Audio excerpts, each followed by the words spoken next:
Prince Andrew, the Duke of York, issued a statement in tribute to his mother. He said, "Your Majesty, it has been an honor and privilege to serve you." A sealed royal will, a palace lawyer who broke the silence, and a final document Queen Elizabeth II never expected the public to see. When the pages leaked in early 2026, one stunning discovery changed everything. A royal name had not simply been omitted, it had been completely erased. The leak that shook Buckingham Palace. In the closing days of February 2026, something unusual began moving quietly through London's legal and royal circles. It did not begin with a dramatic press conference or a sensational front-page headline. Instead, the story surfaced the way the most consequential royal revelations often do, through cautious whispers shared among people who understood immediately how explosive the information could become. At the center of those whispers was a document that almost no one outside the royal household had ever expected to see. It was Queen Elizabeth II's final will. For more than a century, the personal wills of British monarchs have been treated with extraordinary secrecy. Unlike ordinary legal documents, royal wills are typically sealed by court order for decades after the monarch's death. The purpose is to protect both family privacy and institutional stability. The monarchy operates not simply as a family, but as a symbol of continuity for the nation, and any disputes surrounding private inheritance could easily trigger public controversy. That is why what happened in late winter 2026 was so startling. According to multiple sources with knowledge of the situation, a senior palace lawyer reviewing sealed royal estate files noticed something that immediately raised alarm inside the small circle responsible for safeguarding the Queen's final legal instructions. The document contained revisions that had never been publicly discussed and had not appeared in earlier estate briefings following the Queen's passing. But the most striking discovery was not a new asset, a hidden property, or an unexpected beneficiary. It was the absence of a name. Not just any name, a name many people had quietly assumed would appear in the Queen's final document, given the long and complicated history connecting that individual to the royal household. Yet in the version of the will examined during the review, that name was nowhere to be found. Even more surprising, legal annotations suggested the name had once been included. At some point during the Queen's final revisions, the reference had been removed entirely. No explanation accompanied the change. No substitute beneficiary appeared in its place. It was simply gone, as if it had never been written into the document at all. Within days, fragments of this discovery began circulating among royal correspondents and legal insiders.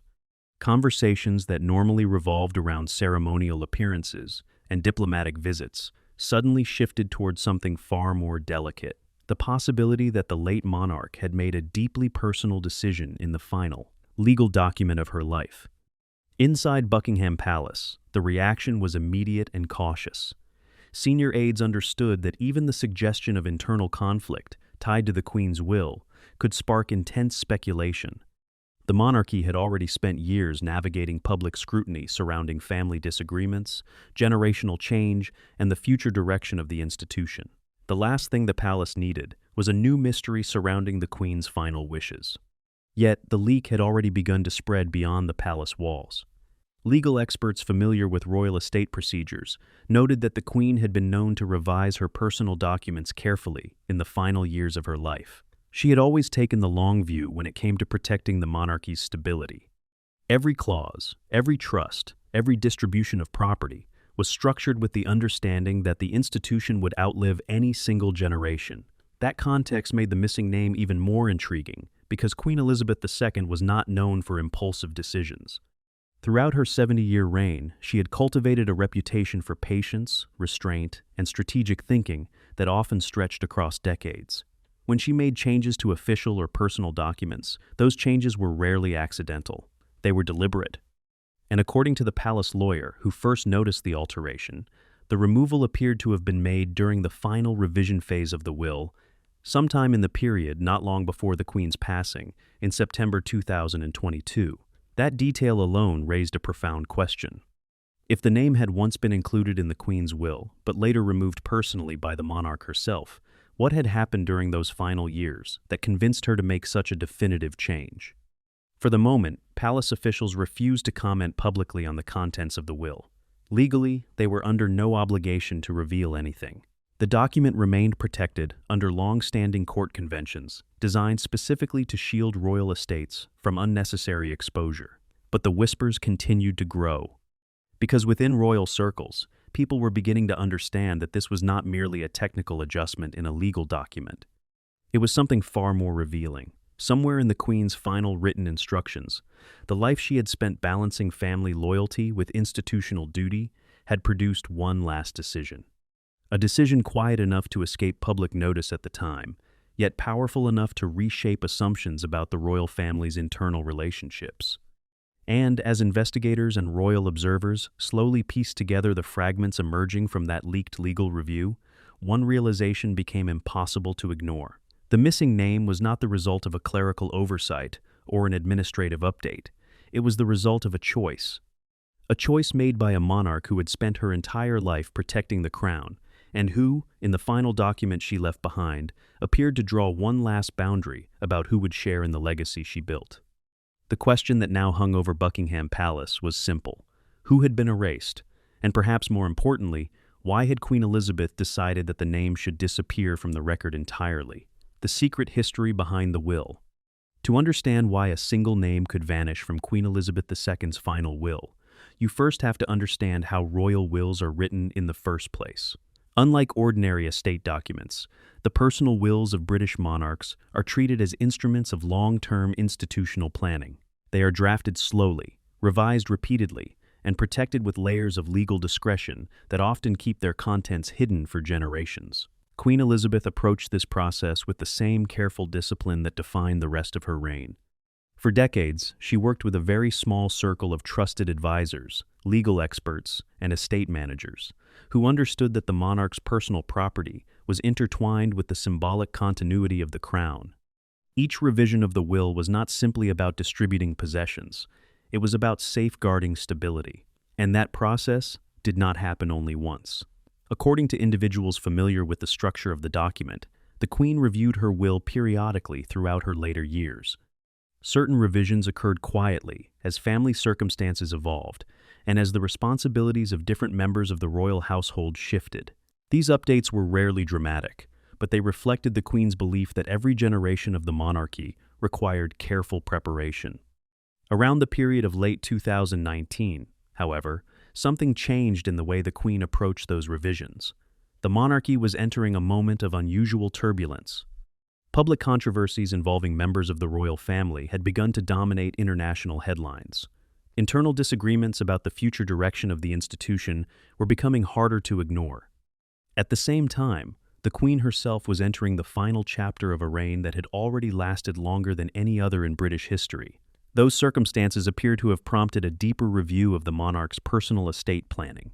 According to legal notes referenced by the palace lawyer, who later examined the document, the Queen began restructuring several portions of her will during that period. Certain trusts connected to historic family properties were reorganized. Archival collections accumulated across decades of state visits and diplomatic exchanges were reassigned to specific custodians. Even smaller personal items, objects that had quietly followed the Queen through different phases of her life, were allocated with careful attention. None of these adjustments were unusual by themselves, but inside the revised drafts of the will, there was one section where the language began to change more dramatically. Earlier versions of the document reportedly contained a list of secondary beneficiaries connected to certain private holdings of the Queen. These were not assets belonging to the Crown Estate, which are managed on behalf of the nation. They were personal possessions and privately held estates that the monarch had the legal authority to distribute as she saw fit. In one of those earlier drafts, a particular name appeared alongside other members of the extended royal family. Then, sometime during the later revisions, that name disappeared. The change was not subtle. According to the legal review notes, the entry had been deliberately removed rather than transferred elsewhere in the document. The surrounding clauses were rewritten so that the assets connected to that section would pass to different beneficiaries instead. What made the revision even more remarkable was the evidence that accompanied it. In the margin beside the edited passage, the Queen had reportedly added a short, handwritten annotation. Those who later saw the document described the note as brief, but unmistakably personal. It was not phrased in the language of legal strategy or financial planning. Instead, it reflected the Queen's long-standing concern with something far more central to the survival of the monarchy: trust. For a monarch who had spent more than 70 years balancing the demands of family relationships with the responsibilities of the crown, trust was never an abstract concept. It was the foundation upon which the entire institution depended. Every public appearance, every diplomatic meeting, every carefully worded speech was built upon the expectation that members of the royal family would protect the dignity of the role they represented. When that expectation faltered, the consequences could ripple far beyond the walls of Buckingham Palace. Those close to the Queen often remarked that she possessed an extraordinary memory for patterns of behavior. She rarely reacted quickly to controversy, and she almost never spoke publicly about family disagreements. Instead, she observed quietly, weighing the long-term implications of decisions that might appear minor in the moment, but could grow into something much larger over time. By the time the final version of the will was completed, that long process of observation appears to have produced a clear conclusion. The name that had once appeared in the document was no longer there. No dramatic explanation was attached to the revision. There were no accusations written into the legal language, no emotional statements explaining the removal. The Queen had always believed that the monarchy functioned best when personal disputes remained private and dignity was preserved. But the silence surrounding the change did not make the decision any less significant. Inside royal circles, the implications were unmistakable. The removal suggested that the Queen had reconsidered the role that particular individual would play in the legacy she was leaving behind. Not necessarily out of anger, and not as a sudden reaction to a single event, but as the result of a longer process of reflection. It was the kind of decision that Queen Elizabeth had made many times during her reign, careful, deliberate, and designed to protect the institution even when it required difficult personal choices. And yet the question lingered. Because the person whose name had vanished from the will was not an obscure relative or distant member of the extended family. It was someone whose presence had shaped years of royal history. Which meant that removing the name from the Queen's final document was not simply a legal adjustment. It was the closing chapter of a relationship that had once seemed central to the life of the royal family itself. And as investigators began tracing the events that unfolded during the Queen's final years, it became increasingly clear that the story behind that decision was far more complicated than anyone had first imagined. The royal relationship that slowly collapsed. To understand why Queen Elizabeth II would remove a name from the final will of her life, it is necessary to look beyond the legal document itself and examine the relationship that once stood behind it. Because for many years, the connection between the Queen and the individual whose name disappeared from the will appeared steady, even dependable. Publicly, there were few visible signs of conflict. Appearances at royal gatherings continued. Family photographs suggested unity. Official events unfolded with the same carefully managed composure that had defined the monarchy for decades. But within royal households, appearances can conceal far more complicated realities. Those who worked inside the palace during the later years of the Queen's reign often describe a gradual shift in the emotional distance between the monarch and certain members of her extended family. It was not the kind of change that announced itself through dramatic confrontations or public disagreements. The Queen had never been a monarch who encouraged open displays of conflict. Instead, tensions tended to reveal themselves through smaller, quieter signals that were easy for outsiders to overlook. An invitation that did not arrive. A responsibility quietly reassigned. A meeting conducted with fewer people in the room than before. For decades, Queen Elizabeth had relied on an instinct for patience. She believed deeply in allowing circumstances to unfold before reaching conclusions. The monarchy, in her view, was not strengthened by reacting quickly to every controversy that appeared in the headlines. It was strengthened by endurance, discipline, and a long memory. That philosophy shaped the way she observed the relationships around her. According to individuals familiar with the palace environment during the final decade of her reign, the person whose name later vanished from the will had once enjoyed a position of considerable trust. At different moments in royal life, that individual had been welcomed into private family gatherings, included in estate discussions, and treated as someone whose future role within the wider royal network seemed secure. But gradually, the atmosphere began to change. Part of that change reflected the evolving pressures facing the monarchy itself. The modern royal family operates under a level of scrutiny that previous generations could scarcely imagine. Every decision, every comment, every personal relationship is analyzed by a global audience. In such an environment, even private disagreements can quickly become public narratives. Queen Elizabeth understood that reality better than almost anyone. Throughout her reign, she had navigated crises involving divorces, scandals, and intense media attention. Each time, she returned to the same guiding principle: the monarchy must remain larger than any single personality within it. That belief meant she often evaluated people not simply by personal affection, but by their long-term impact on the institution she had spent a lifetime protecting. By the later years of her reign, some palace advisors believed the Queen had begun quietly reassessing certain relationships through that lens. The individual whose name disappeared from the will had become associated with a series of choices that generated discomfort within the palace. Some of those decisions were personal. Others involved public statements or alliances that complicated the monarchy's carefully maintained neutrality. None of them produced a single dramatic rupture, but taken together, they created a pattern that the Queen could not ignore. For a monarch who had built her authority on steadiness and restraint, patterns mattered more than isolated moments. People close to the Queen often noted that she rarely delivered harsh judgments aloud.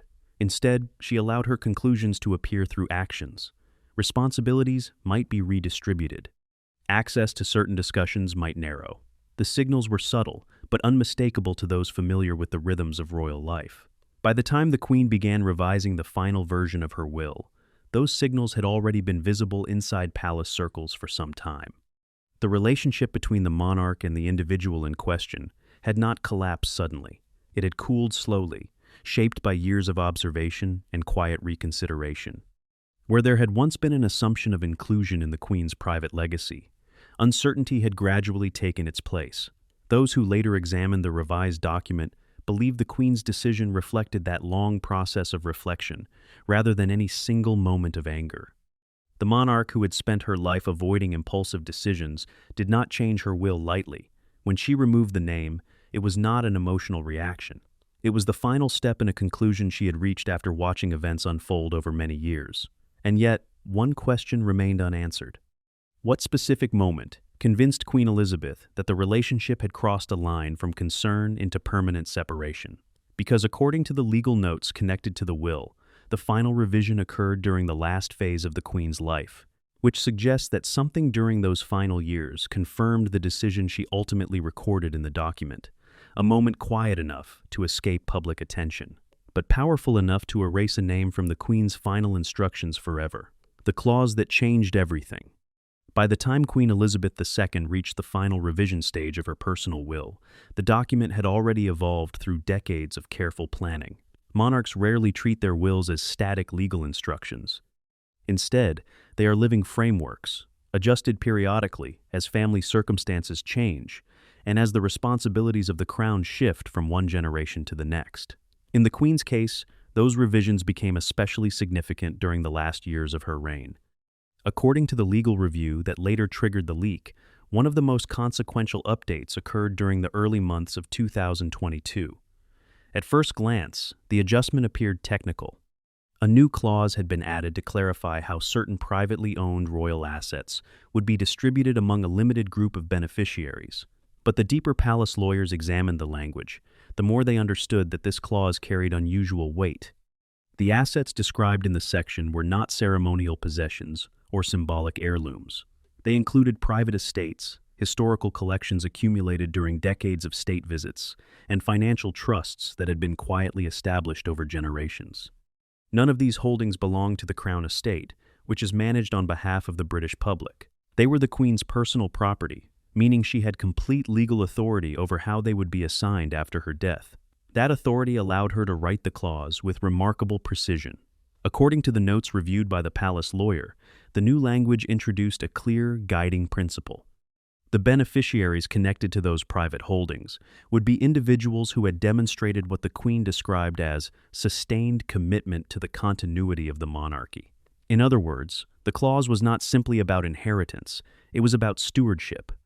The Queen had spent more than 70 years protecting the stability of the crown.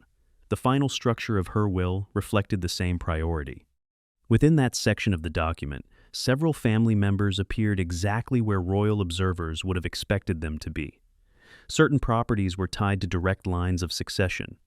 Other assets were designated for preservation under the supervision of specific custodians who had long histories with the royal household. But when the palace lawyer compared the final version of the will with earlier drafts referenced in estate briefings, one detail stood out immediately. A name that had previously been included among the secondary beneficiaries was gone, not relocated to another portion of the document, not replaced with a modified role. The reference had been removed completely, and the surrounding paragraphs had been rewritten so that the assets in question would pass to other individuals instead. The change had not been made quietly by a legal assistant or inserted as a routine update during editing. The Queen herself had approved it. According to the notes describing the final revision session, the passage contained the monarch's initials beside the alteration, confirming that she had personally authorized the removal. For royal legal documents, such markings carry extraordinary significance. They indicate that the sovereign reviewed the wording directly and accepted responsibility for the final language. For the palace lawyer studying the document years later, that small set of initials told an unmistakable story. This was not an oversight, it was an intentional correction. Royal wills are normally prepared through collaboration between the monarch and legal advisors who specialize in estate management. Lawyers often recommend adjustments designed to avoid ambiguity or potential disputes after the sovereign's death. But it is relatively rare for the monarch to intervene personally in a way that removes a beneficiary altogether. That is precisely what appeared to have happened. The Queen's revision eliminated uncertainty. The assets associated with that section of the will would no longer pass through the individual whose name had once appeared there. Instead, they would be distributed among other family members whose roles within the monarchy had remained stable. From a legal perspective, the adjustment was airtight. Once the final version of the will had been executed and sealed, the distribution instructions became binding. No relative, no advisor, and no external authority could reverse the Queen's decision. But the emotional implications were far more complicated. Inside Buckingham Palace, wills often carry meaning that extends beyond the legal text itself. The inclusion or exclusion of a name can signal trust, responsibility, and long-term expectations about a person's place within the royal network. When the palace lawyer finished examining the document, it became clear that the Queen had sent a message, as well as a legal instruction. By rewriting the clause, she had drawn a boundary around her private legacy, and once the will was activated following her passing, that boundary could never be undone. For those who later studied the document, the conclusion was unavoidable. Queen Elizabeth had not simply adjusted the distribution of property. She had made a final judgment about who would share in the inheritance of her life's work. A judgment recorded quietly, within the language of a legal clause, yet powerful enough to reshape the assumptions many people had carried about the royal family for years. And once the palace staff realized what the revision meant, the implications spread quickly through the corridors of the royal household. Because when the will was finally read in full, everyone in the room would notice the same thing. One name that had once belonged there had disappeared forever. The palace reaction behind closed doors. When Queen Elizabeth II's final will was formally reviewed within royal circles, the moment unfolded with the kind of controlled ceremony that has long defined the British monarchy. The meeting did not resemble the dramatic scenes often portrayed in films or novels. There were no raised voices, no sudden confrontations, no emotional declarations echoing through palace halls. Instead, the atmosphere was measured, restrained, and intensely quiet. The reading took place within a private legal setting connected to the royal estate administration, attended only by a carefully selected group of advisors and senior family representatives who were authorized to understand the structure of the Queen's personal inheritance. For most of those present, the document confirmed exactly what they expected. Certain heirlooms would follow traditional lines of succession. Private collections accumulated across decades of state life would be preserved under trusted custodianship. Financial trusts established long before the Queen's passing would continue supporting the maintenance of historic properties connected to the royal household. In other words, the broad architecture of the will reflected the same sense of continuity that had guided the Queen's reign. But as the legal review moved deeper into the document, one moment altered the tone of the room. The passage containing the revised clause was read aloud in its final form. The redistribution of assets appeared exactly as the Queen had authorized. The wording was precise, deliberate, and legally unambiguous. For most of the beneficiaries mentioned in the section, the instructions confirmed expectations that had quietly existed for years. Yet the absence of a particular name was impossible to ignore. Some of the individuals present reportedly recognized the implication immediately. They had already noticed subtle shifts in the Queen's private relationships during the later years of her life. The removal of the name did not shock them so much as confirm conclusions they had suspected but never discussed openly.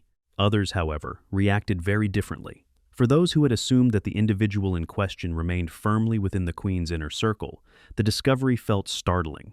The person whose name had vanished from the document had once occupied a position of familiarity within the extended royal network. Their absence from the Queen's final legal instructions suggested that something significant had changed in the monarch's thinking. Yet even in that moment of surprise, the rules of royal discretion remained firmly in place. No one interrupted the reading. No one demanded an explanation. The British monarchy has always relied on an unspoken understanding that personal reactions must yield to institutional discipline. Within the walls of Buckingham Palace, silence often carries more meaning than open debate. Those who heard the will understood that Queen Elizabeth had reached her decision privately, and that the document now represented the final expression of her wishes. Once the legal review concluded, palace advisors turned their attention to managing the practical consequences. Because, while the Queen's personal will was not intended for public release, its implications inevitably influenced the internal structure of the royal household. The redistribution of certain estates and assets meant that specific responsibilities would shift quietly from one branch of the extended family to another. Some custodianship roles would expand. Others would disappear entirely. In that sense, the will was not merely a record of inheritance. It was also a map of how the Queen believed her legacy should be protected after her passing. For the individual whose name had been removed, the emotional impact of the discovery appears to have unfolded later, outside the formal reading itself. Sources familiar with the situation suggest that the person learned about the change only after the document had already been finalized and sealed within the estate administration process. By that stage, the decision could no longer be reconsidered. Royal wills, once executed under the authority of the sovereign, become binding instructions that cannot be altered by surviving relatives. The monarch's final word carries legal weight precisely because it exists beyond the reach of negotiation or revision. Within palace corridors, conversations about the will remained careful and limited. Senior aides understood that public speculation about the contents of the Queen's private documents could easily trigger unnecessary controversy. The monarchy had already entered a delicate period of transition following the end of Elizabeth's historic reign. Stability, once again, became the guiding priority. But behind that official calm, the significance of the Queen's decision continued to resonate. Royal wills often communicate judgments that are never spoken aloud. The inclusion of a name can signal trust, responsibility, and confidence in a person's future role within the family structure. The removal of a name, especially from a document as carefully prepared as this one, carries an equally powerful message. For those who had spent years observing the quiet dynamics of palace life, the meaning was unmistakable. Queen Elizabeth II had chosen to draw a line around the legacy she left behind. And once that line appeared in her final will, no one inside Buckingham Palace had the authority to move it. The final message, hidden inside the will. When historians eventually study the final will of Queen Elizabeth II, they may discover that its most important meaning was never about money, land, or property. Those things mattered, of course. Monarchs accumulate possessions that span generations, and the legal responsibility of distributing them requires extraordinary care. But the deeper significance of the Queen's last document appears to lie somewhere else entirely. It lies in the philosophy that guided the way she structured it. Throughout her reign, Elizabeth II developed a reputation for patience that bordered on legendary. She rarely acted in haste, rarely allowed personal frustration to shape public decisions, and rarely spoke openly about disagreements inside the royal family. Instead, she practiced a quieter form of leadership. She observed, she waited, and when necessary, she made adjustments with the kind of subtlety that could easily pass unnoticed by the outside world. Her final will seems to reflect exactly that approach. Rather than distributing her private legacy as a gesture of sentiment, the Queen treated the document as a final instrument of stewardship. The people who appeared within its clauses were not simply relatives or familiar figures from family life. They were individuals she believed would safeguard the long-term stability of the monarchy she had spent more than 70 years protecting. That distinction mattered deeply to her. For Elizabeth, the crown was never a personal possession. It was an institution that existed beyond any single generation, and every monarch served only as its temporary guardian. The responsibility of preserving that institution required difficult choices, especially when personal relationships became complicated or uncertain. In the final structure of the will, that principle became unmistakably clear. The assets tied to the Queen's private holdings were directed toward those she believed would maintain continuity. Historical estates remained connected to the lines of responsibility that supported the monarchy's future. Collections representing decades of royal diplomacy were entrusted to custodians capable of preserving their historical meaning, and where uncertainty existed, the Queen chose clarity. The removal of the name that once appeared in earlier drafts of the will was not accompanied by accusations or explanations. There were no dramatic statements written into the legal language, no emotional reflections about past disagreements. Instead, the decision appeared quietly within the revised clauses, expressed through the simple absence of someone who had once been expected to share in that legacy. To those who understood Elizabeth's character, the silence itself spoke volumes. She had always believed that the monarchy should endure beyond individual personalities. Royal history had demonstrated again and again that personal conflict could damage public confidence if it was allowed to overshadow the institution itself. By the time she reached the final years of her reign, the Queen had witnessed enough crises to know that stability required firm boundaries. Her will became one of those boundaries. Even the handwritten annotation reportedly attached to the revised clause reflected that perspective. According to the palace lawyer who reviewed the document, the Queen's brief note did not criticize or condemn the person whose name had been removed. Instead, it echoed the belief that had guided her reign from the moment she ascended the throne. The monarchy must endure beyond personalities. That sentence may ultimately prove to be the most revealing line in the entire document. It captures the balance Elizabeth II maintained throughout her life, a balance between family loyalty and institutional duty. For 70 years, she carried the weight of that balance in public view, rarely allowing personal matters to disrupt the dignity of the crown. In her final legal instructions, she preserved the same principle. The will she left behind was not simply a distribution of wealth. It was a final act of guardianship. And the erased name, though never officially confirmed by palace officials, remains a reminder that even a monarch known for restraint understood when it was necessary to draw a line around the legacy she intended to protect. Queen Elizabeth's final will may remain sealed for years, but the message inside it is already echoing through royal history. One name disappeared, one boundary was drawn, and one final decision revealed how the longest reigning monarch protected the crown she served all her life.